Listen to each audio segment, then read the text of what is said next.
नमस्कार दोस्तों, हमारे चैनल दिव्य प्रतिध्वनि में आपका स्वागत है। आज हम एक बहुत ही महत्वपूर्ण और संवेदनशील विषय पर बात करने जा रहे हैं, पितृपक्ष। पितृपक्ष यानी वो समय जब हम अपने पूर्वजों को याद करते हैं, उनके प्रति अपनी श्रद्धा व्यक्त करते हैं और उनका आशीर्वाद प्राप्त करते हैं। इस वीडियो में हम जानेंगे कि साल 2025 में पितृपक्ष कब से शुरू हो रहा है, इसका क्या महत्व है और सबसे जरूरी, इस दौरान हमें कौन सी गलतियां बिल्कुल नहीं करनी चाहिए। तो अंत तक हमारे साथ बने रहें। सबसे पहले बात करते हैं तारीखों की।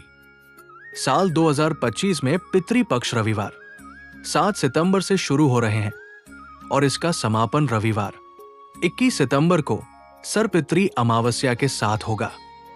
ये 15 दिनों की अवधि हमारे पितरों को समर्पित होती है। अब सवाल उठता है कि पितृपक्ष का इतना महत्व क्यों है? हिंदू धर्म की मान्यताओं के अनुसार पितृपक्ष के दौरान हमारे पूर्वज पृथ्वी पर अपने वंशजों से मिलने आते हैं। इस समय में किया गया श्राद्ध, तर्पण और दान सीधे उन तक पहुंचता है, जिससे उनकी आत्मा को शांति और मोक्ष की प्राप्ति होती है। माना जाता है कि प्रसन्न होकर पितर अपने परिवार को सुख, समृद्धि, स्वास्थ्य और वंश वृद्धि का आशीर्वाद देते हैं। वहीं अगर पितर नाराज हो जाएं, तो परिवार को कई तरह की समस्याओं का सामना करना पड़ सकता है, जिसे हम पितृदोष कहते हैं। इसलिए इस दौरान पूरी श्रद्धा और भक्ति के साथ पितरों का स्मरण करना और उनके निमित्त कार्य करना बहुत महत्वपूर्ण है। दोस्तों, अब हम वीडियो के सबसे महत्वपूर्ण हिस्से पर आते हैं। पितृपक्ष के दौरान कुछ नियमों का पालन करना बहुत आवश्यक है। अनजाने में की गई कुछ गलतियां हमारे पितरों को नाराज कर सकती है और हमें उनके आशीर्वाद से वंचित कर सकती है। तो आइए जानते हैं कि इस दौरान हमें क्या नहीं करना चाहिए। एक कोई भी शुभ कार्य न करें। पितृपक्ष एक शोक और श्रद्धा का समय है। इस दौरान शादी, सगाई, मुंडन, गृह प्रवेश या किसी नए व्यवसाय की शुरुआत जैसे मांगलिक कार्य वर्जित माने गए हैं। 2 नई चीजें न खरीदें। कोशिश करें कि इन 15 दिनों में कोई नई वस्तु जैसे नए कपड़े, गहने, वाहन या घर न खरीदें। ये समय खरीदारी और उत्सव का नहीं, बल्कि संयम और स्मरण का है। 3 तामसिक भोजन से परहेज करें। पितृपक्ष में घर में सात्विक भोजन ही बनाना चाहिए। लहसुन, प्याज, मांस, मदिरा और किसी भी प्रकार के नशे का सेवन बिल्कुल न करें। श्राद्ध का भोजन बनाते समय भी इन चीजों का इस्तेमाल नहीं होता है। 4 बाल और नाखून न कटवाएं।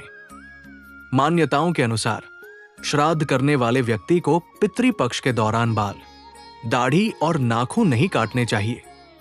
इसे पितरों के प्रति शोक और सम्मान व्यक्त करने का एक तरीका माना जाता है। 5 घर में कलेश न करें।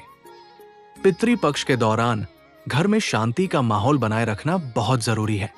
किसी भी तरह के लड़ाई झगड़े या अपशब्दों का प्रयोग करने से बचें। इससे पितरों की आत्मा को कष्ट पहुंचता है।